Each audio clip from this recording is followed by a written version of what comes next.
बिस्मिल्लाहिर्रहमानिर्रहीम। अस्सलाम वालेकुम। आप देख रहे हैं हमारा यूट्यूब चैनल। मैं हूं मलिक अब्दुर्रहमान। नाज़रीन, आज की इस वीडियो के अंदर हम बात करेंगे पाकिस्तान तहरीक-ए-इंसाफ़ की जो लीगल टीम है उसके मेंबर और इमरान खान साहब के मुख्तलिफ़ केसों के अंदर जो वकालत करते हैं, जिनका नाम शेर अफ़ज़ल ख़ान मरवत साहब हैं। उनके हवाले से पिछले दिनों में 2 ख़बरें सामने आई। एक ख़बर ये थी कि उन्होंने मुस्लिम लीग नून के सेनेटर अफ़नानुल्लाह को जो है वो जावेद चौधरी साहब के शो में थप्पड़ मार दिया, जिसके बाद उनका काफ़ी ज़्यादा झगड़ा हुआ, बात हाथापाई तक चली गई। और दूसरी ख़बर ये थी कि जो मरवत साहब हैं, इन्होंने ये इल्ज़ाम लगाया कि जो शुएब शहीन साहब हैं, जो कि तहरीक इंसाफ़ की लीगल टीम का हिस्सा है, वो जो है लीगल टीम में गद्दार हैं। अब इसकी क्या वजूहात थी, इसके ऊपर आज की वीडियो में हम बात करेंगे और कौन सही है, कौन गलत है, ये बात देखने की कोशिश करेंगे। सबसे पहले बात कर लेते हैं कि जावेद चौधरी साहब के एक्सप्रेस न्यूज़ के जो शो में जो कुछ भी हुआ, अफ़ज़ल मरवत साहब ने वहाँ पर उनको जो थप्पड़ मारा और उसमें किसका कसूर था? तो वैसे तो हम इस बात की जो है वो ख़िलाफ़ हैं कि इस तरीके का वायलेंस नहीं होना चाहिए, आपको किसी को मारना नहीं चाहिए। आप बात करें दलील के साथ। लेकिन दूसरी बात यहाँ पर ये है कि जैसा कि मैंने कहा कि दलील के साथ बात करें, तो जो सामने वाला है वो भी तो दलील के साथ बात कर रहा हो। अगर वो जो है वो आपके लीडर को बूट चाट कह रहा हो, यहूदी कह रहा हो, तो उसके ऊपर आप कैसा रिस्पॉन्स करेंगे? और जो शेर अफ़ज़ल ख़ान मरवत साहब हैं, उन्होंने भी ये बात कही कि अफ़नानुल्लाह जो है वो इमरान खान साहब को गालियाँ दे रहा था, इस तरीके की बकवासियत कर रहा था, इस वजह से हम पठान हैं, हम इसी तरीके से जवाब देते हैं।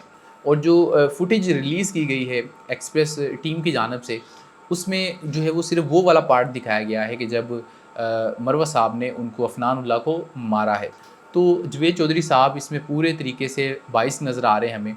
और जो स्टेटमेंट्स दी जा रही हैं, बताया जा रहा है, उसमें ये बताया जा रहा है कि जो अफ़ज़ल मरवत साहब हैं, सारा कसूर इनका है, अफ़नान साहब का कोई कसूर नहीं है। आप अपने शो के अंदर बैठकर आप ये सोचिए ना कि पहले भी इस तरीके के वाक़यात हो चुके हैं। तो आप जानबूझकर सिचुएशन को डीएस्केलेट नहीं करते, मामला बढ़ता रहता है और फिर हाथापाई तक चला जाता है। अब उसके बाद 2 मौक़िफ़ सामने आ रहे हैं। शेर अफ़ज़ल ख़ान मरवत साहब ये बात कहते हैं कि मैंने इनको अच्छे तरीके से मारा है और उसके बाद ये स्टूडियो से बाहर जाके किसी कमरे में छुप गए हैं। मैं 5-7 मिनट इंतज़ार करता रहा और उसके बाद मुझे एक्सप्रेस न्यूज़ की जानिब से बताया गया है कि हमने जो ये हिस्सा है इस शो का मनसूख कर दिया है। और उसके बाद वो कहते हैं कि मैं वहाँ से चला गया हूँ। और उसके बाद जो है वो जो बाकी हिस्सा था शो का, वो नशर किया गया और उसमें अफ़नान साहब बैठे हुए थे। और जब वो बैठे हुए थे तो इस चीज़ को लेकर मुस्लिम लीग नून वाले और एक्सप्रेस वाले ये बात कर रहे हैं कि जो अफ़ज़ल ख़ान मरवत साहब है, इनकी पिटाई हुई है अफ़नान साहब की जानिब से, इस वजह से ये वहाँ से भाग गए थे, जबकि अफ़नान साहब वहीं पर मौजूद थे। तो दोनों चीज़ें हैं। एक चीज़ मैं आपको बताता चलूँ कि अगर हम देखें कि अफ़नान साहब बैठे हों, अफ़ज़ल मरवत साहब बैठे हों, तो इस बात में कोई कंपैरिज़न नहीं है कि वो ज़्यादा तगड़े हैं मरवत साहब। और ये जो अफ़नान साहब है, ये इनके वालिद मशाहुद्दौला साहब थे। ये ऐसा ख़ानदान है, कम मुझे ऐसा लगता है इनकी तरबियत हर चीज़ वाज़ेह हो जाती है, इनको बात करने का नहीं पता।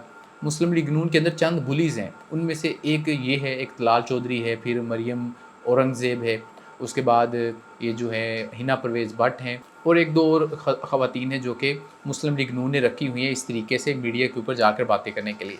इसके अलावा दूसरी चीज़ के ऊपर अगर हम बात करें तो मरवत साहब ने जो इल्ज़ामात लगाए कि शुएब शहीन साहब जो हैं वो गद्दार हैं और उन्होंने बाकायदा तौर पर ये बात कही कि जब 9 मई का वाक़या हो गया था, तो तहरीक इंसाफ़ के तमाम रहनुमाओं को ब्लैक लिस्ट कर दिया गया था और टेलीविज़न पे आकर बात करने की इजाज़त नहीं दी जा रही थी। और उनका कहना था कि ये सारा कुछ हो रहा था, हमें बात करने की इजाज़त नहीं थी, लेकिन शुएब शहीन साहब फिर भी इंटरव्यूज़ दे रहे थे, इनको इजाज़त थी। और भी उन्होंने कुछ बातें की हैं। और उसके बाद हुआ ये कि जो तहरीक इंसाफ़ का ऑफ़िशियल ट्विटर हैंडल है या दूसरे सोशल मीडिया के ऊपर अकाउंट्स है, वहाँ से एक ट्वीट आता है और उन्होंने कहा कि अफ़ज़ल मरवत साहब ने जो भी इल्ज़ामात लगाए हैं, हमारा उससे कोई ताल्लुक़ नहीं है।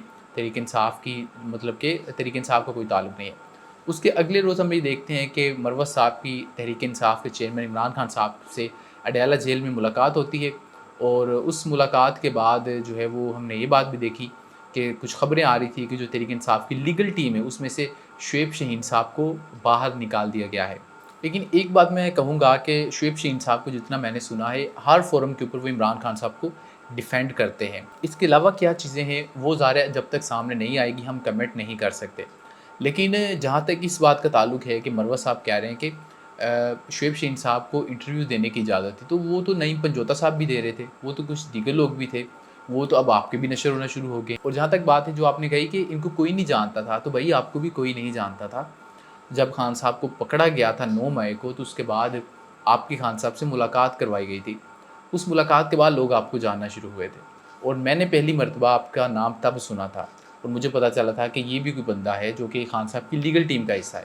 اور جہاں تک شعیب شاہین صاحب کا تعلق ہے، تو ان کو ہم بہت پہلے سے جانتے تھے، تو آپ کو الزامات نہیں لگانے چاہیے۔ اور خان صاحب نے بھی یہی بات کی کہ آپ اس وقت یونٹی کی ضرورت ہے، آپ کسی کو غدار نہیں کہہ سکتے۔ آپ جو ہے وہ جوش کے اندر اپنے ہی لوگوں کے خلاف اگر باتیں کریں گے تو اس سے پارٹی کو نقصان ہوگا۔ تو جو بھی غدار ہے وہ خان صاحب دیکھ لیں گے، آپ جو ہے وہ خان صاحب کے ساتھ وفاداری کریں، یہ جو ہے آپ کا حق بنتا ہے۔ لیکن اگر آپ لوگوں کو پوائنٹ آؤٹ کرتے رہیں گے، آپ کے اپنے جو پرسنل ایشوز ہیں ان کو لے کر آپ اس طریقے کے بیانات دیں گے، تو یہ پارٹی کے لیے بہت زیادہ نقصان دہ ثابت ہو سکتا ہے۔